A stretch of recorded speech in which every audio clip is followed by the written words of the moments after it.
So the tools that you absolutely need to start throwing is a wire tool, a wooden throwing stick, kind of looks like a knife, and a needle tool. And later on in the process, you're going to want to have a rib.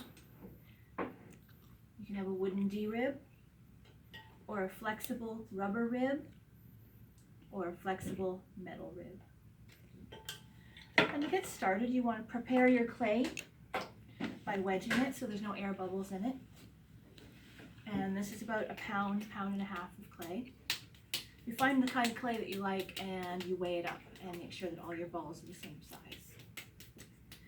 So to get it in the center of the wheel, you can see there's concentric rings on the wheel, and that helps us aim for the center. And I brace my arm on my leg and I kind of aim my ball of clay into the center of the wheel. And once I'm ready, I smack it down so it sticks.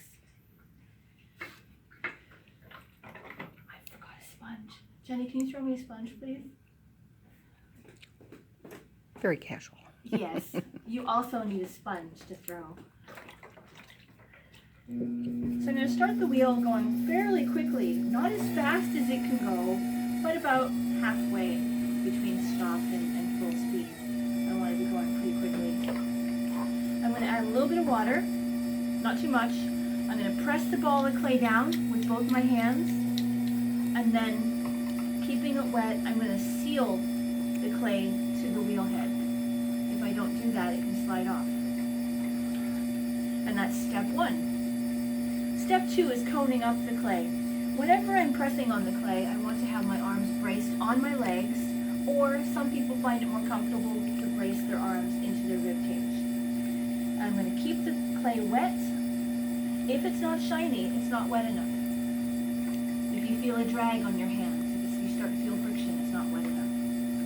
So I'm going to take my left hand braced on my leg, and I'm going to push in on the clay with my left hand using this part of my hand. With my right hand, I'm going to brace on my leg, and I'm going to pull the clay towards my left hand.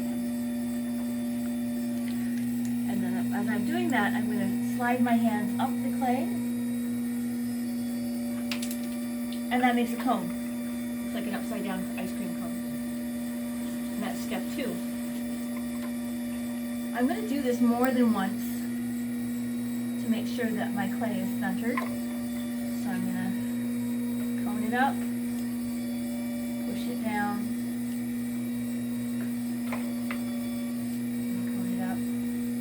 When I'm pushing it down, this is step 3, I'm supporting it with my left hand braced on my leg, and I'm using my right hand, this part of my right hand, to push the cone down into my left hand.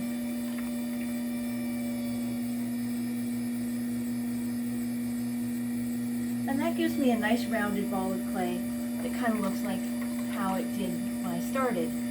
The way you can tell the difference is that this ball should be centered. So you're going to put your fingers on the ball of clay and move them up and down, and they should ride steady. You shouldn't see your fingers bouncing around. That'll tell you that your ball of clay is centered. So the next step is I'm going to support the ball of clay with this part of my left hand, always braced on my leg, and then I'm going to karate chop the clay. I'm going to use the flat part of my hand, and the center of the clay ball is going to be right under the line that's created by my knuckles. And I'm going to push the clay down until I make a cake of clay on the wheel 1 inch to 1.5 inches thick. Now we're going to make a bowl. And if I make sure that every time I make a bowl, I weigh up my ball of clay, and I flatten the ball of clay at this stage to the same thickness on the wheel head, it should be the same width. And that width is going to determine the width of the bottom of your bowl. So for the next step, I'm going to slow it down just a little bit. When you're operating the speed of your wheel, you set the wheel speed with the pedal, and then put your foot back flat on the floor. If you keep your foot on the pedal like a gas pedal in your car, that does it changes your posture. It can cause your back to hurt. So the next step, I'm going to use the middle finger of my right hand, and I'm going to lay my finger on top of the ball of clay where the pad of my middle finger is right in the center of the ball of clay. I'm going to squeeze a bit of water in there, and I'm going to push my finger down into the ball of clay. This is called opening. And what I'm trying to do now is set the thickness of the bottom of my pot. So I go down until I think that I'm about 1/4 of an inch from the bottom of from the wheel head. I'm going to stop the wheel, use my needle tool, put it in the center, run my finger down the tool till it meets the clay, and then pull it out, and that tells me how thick the bottom of my ball of clay is. So I'm happy with that. It's a little more than 1/4 of an inch, and that'll give me lots to trim off later. If you're not far enough, you can always go down a little bit further. If you go down too far, it's really hard to fix without making your bowl crack later on in the process. So be careful with this part. So I'm going to turn the wheel back on about the same speed as it was before I stopped. I'm going to put my middle finger back in the center of the ball of clay, and I'm going to hold my sponge in my left hand.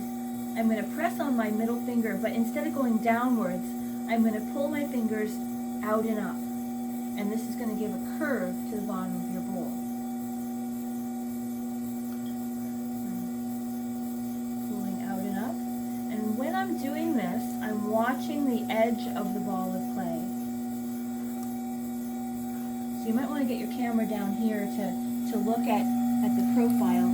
I want this edge, which is the rim of my pot, to be right directly above where the clay connects to the wheel head. And it's okay to have a little bit of a belly right here, because I've moved some clay and it's pushed it out. But if I bring this rim out too far, I'm going to make a very unstable ball of clay to continue with my next step. So watch this edge as you're pulling it out, and don't let it go further than where the clay connects to the wheel head. So once your clay is opened, your next step is to compress your clay. So you're going to put your fingers back in, give it a little bit of water, and press down and go back and forth. And I'm not moving the clay, I'm just compressing it. I'm using about the same pressure I'd use to put lotion on my hands. And this gives you a nice smooth bottom of your bowl, and it helps prevent your bowl from cracking later.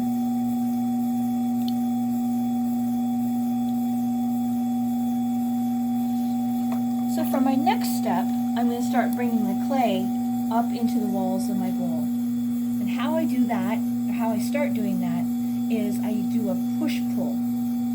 And the push-pull is where I hold the sponge in between my 2 index fingers, and I point with my index fingers and pull the rest of my fingers backwards. And with my index fingers extended, my arms braced on my legs, I'm going to jam my fingers down at the base of the ball of clay where it meets the wheel head, and then pivot my hand upwards. I'm not pushing in. I'm not releasing my arms from my legs. I'm steady, and I'm just going to pivot. So you ready? Let's go. Push it in, and I'm going to slowly pivot my hands up. Remember, you have to let the clay go fast and your hands go slow. If you're making big grooves in your clay, you're going too fast. And this brings it up into a volcano shape, which is exactly what we want. I'm going to slowly come up and off the top. And once I've come off the top, I want to compress and shape that rim. And anytime I work with my rim, I want to support it with the first 2 fingers of my left hand, so that when I press down on it, it doesn't go all wobbly. And then with my sponge, I'm going to wrap the sponge around my thumb, and you can see there's a trough right there beyond my thumb. I'm going to take that trough and I'm going to put that on the rim and press down. And I can rotate it back and forth, and that gives me a nice smooth rim. Every time you bring your walls up, you want to compress your rim to make sure that you're taking care of that. That your rim is what everybody's going to see when you make a bowl. So now for my second pull, it's going to be a pull. What I'm going to do is I'm going to support the pot on the inside with my left hand, and on the outside of the pot I'm going to make a groove where this clay is really thick. And then I like to wrap the sponge around my index finger, and I get under the clay. I'm going to set my hands, connect them together, and my right hand is braced on my leg. I'm going to bring my hands straight upwards.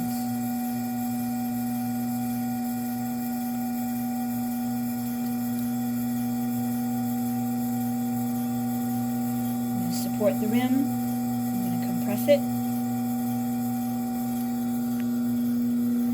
So now I might need some water on the walls of my pot. Anytime you need water on the walls of your pot, you can straddle the walls with your first two fingers of your left hand and just squeeze water down your fingers, and that'll wet both sides of the wall. I'm going to make another groove at the bottom where the clay is still thick, and I'm not pushing in so far that the bottom of my bowl is getting really narrow. These fingers on the inside are making sure that the pot doesn't get smaller. I'm going to put my fingers under that, put my index finger under that clay that I made the groove under, and I'm going to pull my hands straight up.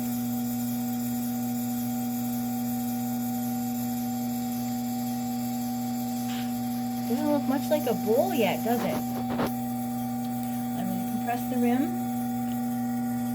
I'm going to get the standing water out of the inside. You don't want to leave water in your pot.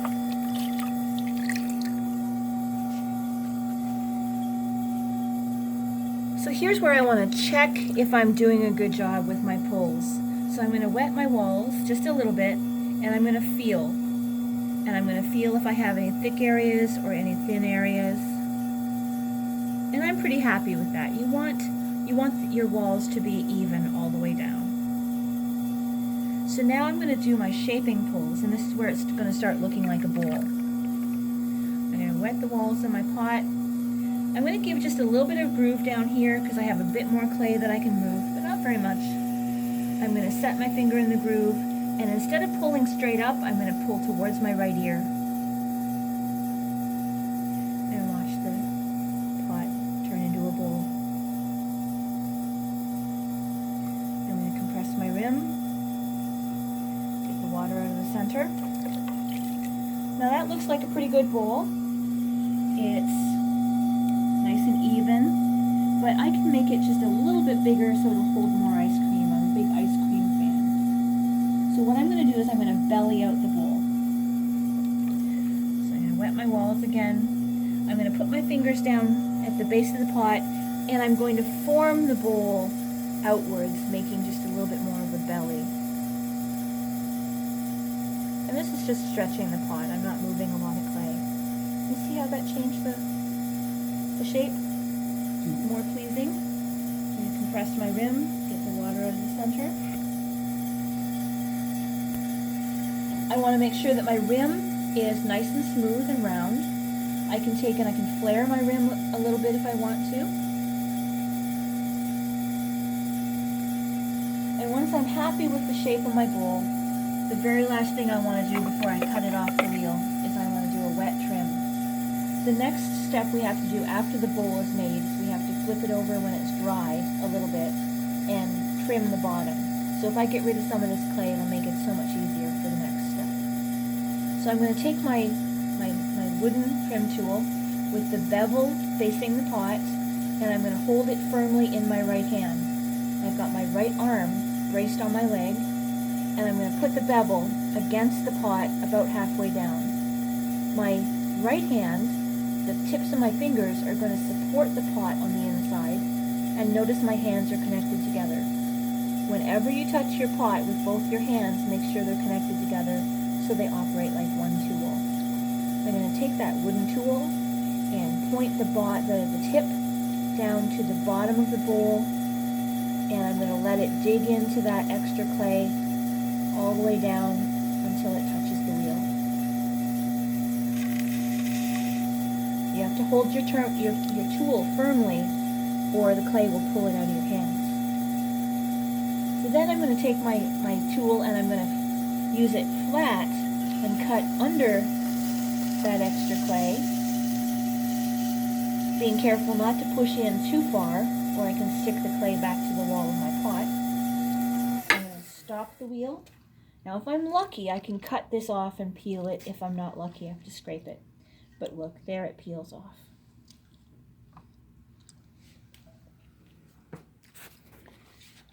I'm going to take the tip of my tool, put it against the wheel head, and just run the tip under the edge of my pot a little bit. And that'll give a groove for my wire tool to go under the pot.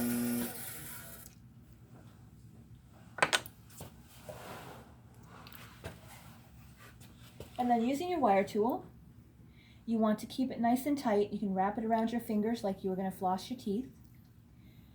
Hold it down against the wheel with your thumbs and cut all the way under your pot. Of course it broke. Ha.